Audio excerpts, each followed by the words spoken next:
Good morning mga Mars! Ayan, nakabalik na tayo from Baguio. Ayan, today is June 18, 2024. Time check, it's already 8:51. Ayan, so niregaluhan ako ni mother ng watch. Ayan, natuwa naman ako kasi yung dito yung strap ay nakatugma sa sa Pride Month.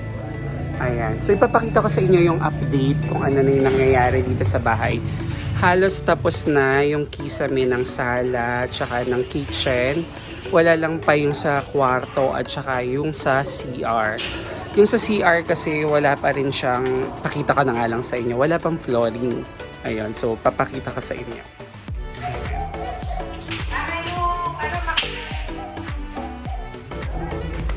So ayan, ito yung sa kitchen. Ayan.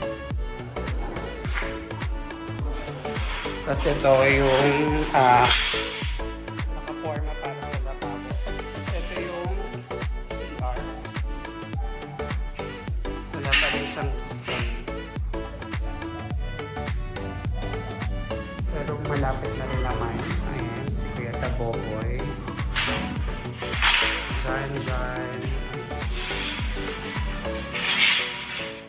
So mga Mars, yan, update sa paa natin na namamaga. Medyo maga pa rin siya pero hindi na ganun kasakit. Ayan. Tignan nyo yung difference. Diba? Medyo lumitaw naman na yung buto niya dito sa gilid. Pero meron pa rin pasang. So I just hope na sa mga susunod na araw, maging okay na siya. So yan yung update natin sa ngayon. Basa yung lupa kasi umulan dito. Sa Baguio din naman umulan mga Mars. Good morning, Mother. Ayan, si Mother. Nag-aano siya ng tubig. Para saan yan? Manok. Para sa manok. Parang hindi ka pa nagsusuklay, Mother. Nagulo. Nagmotor kasi siya. Kaya nagulo yung kanyang buhok. Ayan. Tingnan nyo, meron siya ditong mga kiti. Ilan yung kiti mo, Mother? Anim. Bakit? Namatay? Ilan yung mga kiti, Mars?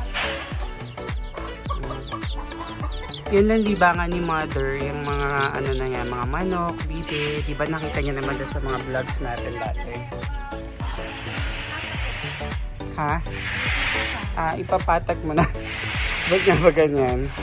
Pinatambak niya kasi, pinatambakan niya ng lupa. Baka hindi lang pa natapos. Ayan. Pagawa mo na lang ngayon. Ito, na-miss niyo ba ang bahay sa mini farm? Ayan. Tahimik dito, malamig. Ay, papakita ko sa inyo. Umani nga pala si nanay ng papaya at saka mga saging, mga Mars. Meron pa bang makikita yung mga Mars natin na papaya at saging? Saging na lang kasi naipamigay na niya sa kaibigan niya. So, saging. Tingnan niyo mga Mars. Ito sayang. Malalaki ba yung papaya mo? Oo, sayang. Kasi nasa Baguio ko nung nag-ani si nanay, mga Mars. Ayan, ito. Dalawang ganto yung binigay niya. Dalawa kasi yung friends niya. So, dalawang ganto. Tapos dalawang malalaking papaya. Next time, ipapakita ko sa inyo, mga Mars. Anong tawag dito sa saging na tanay?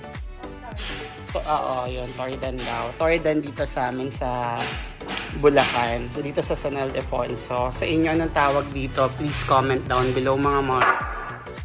I miss home. Ayan, nakakamiss din yung lugar mo kung saan ka talaga pag yung umaalis ka. Kasi actually sa Baguio naman lang kami at 3 days and 2 nights. Ayun. Pero na-enjoy ko naman. Thank you Mars Abby and Kuya Edel and Kuya Noel yon for a wonderful stay in Baguio. Mga Mars, ito yung tawag dito. Ito yung cornisa. Cornisa yung tawag dito sa amin. Ayan. Yung panlalagay din sa gilid. Yung naka-lining nung sesame. Medyo maingay mga Mars kasi nga may gumagawa ongoing. Cornisa tawag dito sa amin. Papakita ko sa iyo. Papakita ko sa iyo. Yan Mars ko. Yan. Parang nasa gilid. Parang pinaka-lining na. Parang mas maganda siya tingnan pag ganyan. Ayan, ayan. corners. Mga Mars, ito yung cactus na binigay sa amin doon sa isang farm na pangalawang farm na pinuntahan namin sa Baguio. Nakita niyo naman yung vlog doon, di ba? Ayan, ito yung sa pangalawang farm. Yung may mga giant cactus. Ayun, ito yun. Tapos dito ko na lang iiwanan sa mini farm. Hindi ko alam kung kailangan i-repot ko mga Mars. Ayan, di ko wait lang ha, saglit lang. So, ayan na mga Mars. Ang ganda niya, no? Parang pwede siyang pang center table. Ayan. So, kailangan siyang i-repot kasi nga, ganito lang siya. Yung parang plastic lang siya na matigas. So, pero dito natin siya iiwanan sa mini farm. Ayan, dito na ta sa mini farm. Mother, saan ko ito pwedeng ilagay? Yung itong maliit na cactus. Itong maliit na cactus. Dito na lang. Doon. Okay, sige. Hindi yata pwedeng maulanan. Hindi yata pwedeng maulanan. Di ba siya sa tubig? Dito na lang siguro. Pwede bang maulanan to mga Mars? Oo, sige. Parang hindi eh. So, dito na lang. Dito na lang muna for the meantime. Tapos mamaya na lang natin isipan kung saan siya ilalagay. Ang cute niya, di ba mga Mars? Yan, may bago tayong baby.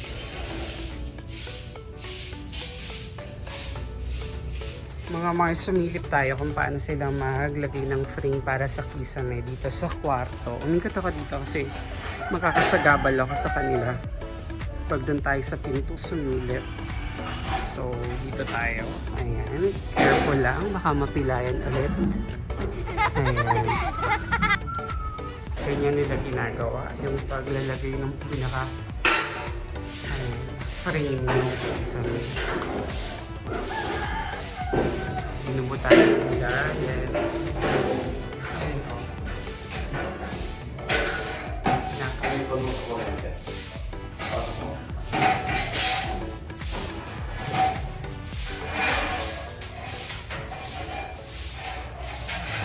Yung scaffolding, lang, shape sila lang gumawa.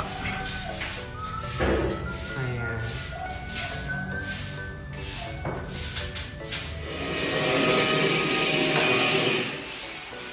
Mga Mars, tingnan nyo itong mulberry tree ni Mother Dear. Ang daming bunga. Ayan, oh. Ang tamis-tamis niyan. Ayan, oh. Kaya nakakahinayang naputulin. Kasi nga, siguro tatab-tabi na lang. Kasi tignan nyo, ito yung sitwasyon niya. Ayan, so from the main gate, going here, papunta doon sa garahe. So pwede naman nga na tatab-tabin lang. Or tatabasan. Ayan. Kasi sayang, ang daming bunga. Look, oh. Ayan, wala. Wala sa focus. Ayan, look. Oh, ayan. Oh. Diba? Yung pa sa taas. Kasi nga, feeling ko ito yung gusto nilang panahon. Ikot tayo dito. Umuulan-ulan. Ayan, noon dami. Ang cute. Mga hinog pa siya. Ayan, oh. Lalo na to, oh. Tingnan nyo to, hinog na hinog. So, pwede itong kunin. Ayan siya. This one, pitasin natin. Ito.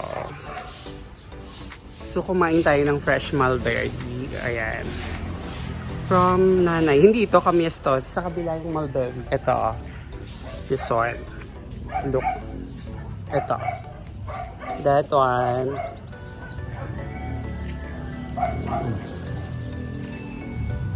Tamis. Medyo maasim to. Kuha pa tayo. Tingnan nyo to. Kunin natin dalawa. Tapos ito tingnan nyo, oh, violet na violet. Nakita nyo to. So,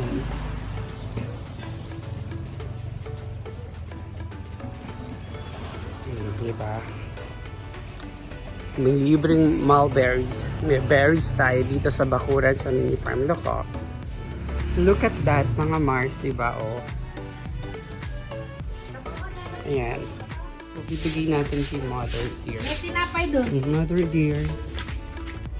Ayan. Iwan yan lahat. Tulo.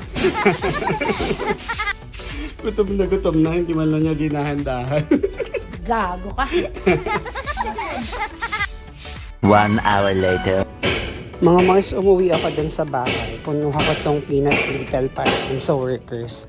So, share natin sila ng pasalubong from Baguio. Ayan, hirap pa rin ako talagang maglakad kasi parang may pain pa ng konti. So, bibigyan natin sila ng peanut brittle. Ito kay Mother to peanut. Wala kasi si Mang Benny, so bukas ko na lang bibigay yung sa kanya, mga Mars. Ito. Asan ba? Kuya Tababio, peanut brittle, pasalubong sa inyo from Baguio.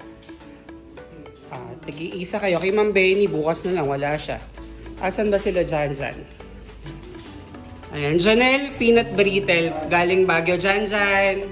Pasensya na, pagdamutan nyo na ang nakayanan ko. Napilay ako sa Baguio eh. Hindi ako masyadong libot. Okay. Mga Mars, ito naman ang kay Mother Dear. Kinain mo na yata. Kinain na niya. Ayan. Sarap ba, Mother? Hindi daw. Huwag mo na pakita ko ng tata ko, hindi masarap. Oh. Hindi nga. At least, di ba, may mani.